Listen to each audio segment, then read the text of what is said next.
छत पर सोने वाला ससुराल।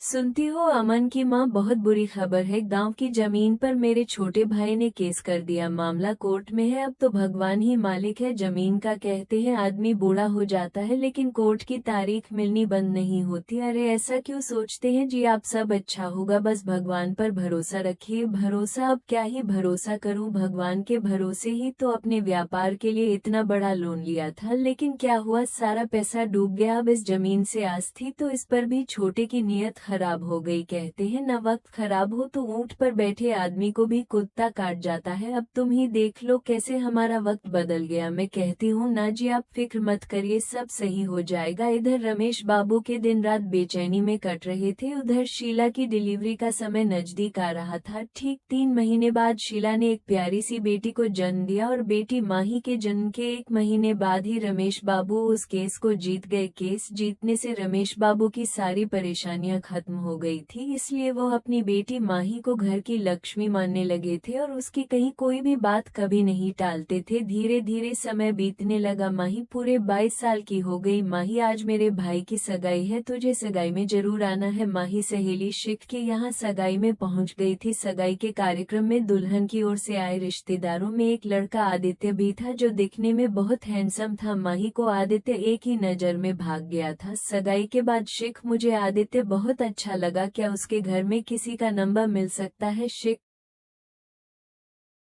सहेली माही को आदित्य के पापा का फोन नंबर लाकर देती है। पापा, मैंने अपने लिए एक लड़का पसंद किया है, मैंने सोच लिया है, मैं शादी करूंगी तो उसी से करूंगी। मेरी बिटिया ने सोचा है तो सही सोचा होगा, पता लगवाते हैं। यह आदित्य है, कौन, कहाँ रहता है? ठीक है। माही के पिता आदित्य के पापा को फोन करते है और अपनी बेटी की शादी की बात चलाते हैं। भाई साहब, वैसे तो हम भी अपने बेटे के लिए कोई लड़की तलाश रहे हैं, लेकिन आपकी बेटी के साथ संबंध जोड़ने में थोड़ा अटपटा लग रहा है। अरे भाई साहब, ऐसा क्यों सोचते हैं आप? और आपकी बेटी को एक नज़र में मेरी बेटी ने पसंद किया है। मेरी बेटी की पसंद के लिए मैं कुछ भी कर सकता हूँ, आप तो बस शादी की तैयारियां करवाई। माही यार, तू सीरियस है क्या? मेरा मतलब तू सच में शादी करने जा रही है उस आदित्य से? यह कोई मजाक की बात हो सकती है क्या? हाँ, मेरे पापा ने उसके पापा से बात की है, वो लोग शादी के लिए रेडी है। वो तो रेडी है, लेकिन क्या तू रेडी है? अरे यार, एक बार सोच समझ तो ले, ऐसे किसी को एक नजर देखकर रिश्ता छोड़ा जाता है क्या? मैंने कह दिया, मतलब कह दिया, मैं अपनी बात से पीछे नहीं हटती। देख माही, तेरे पूरे जीवन का सवाल है और तू सारी जिंदगी से शहर में रह रही है। आदित्य का घर गाँव में है, तू वहाँ जाकर कैसे मैनेज कर पाएगी? गाँव और शहर के रहन सहन में बहुत अंतर होता है। कहाँ तू इतनी सुख सुविधाओं में पली हुई लड़की और कहाँ गांव का कठिन जीवन। देख, तू मेरी दोस्त है, समझाना मेरा फर्ज है। कल को यह मत कहना कि जब तू शादी कर रही थी तो मैंने समय रहते समझाया नहीं। कम ऑन शिक, देख रही हूँ तू आजकल बहुत बड़ी बड़ी बातें करने लगी है।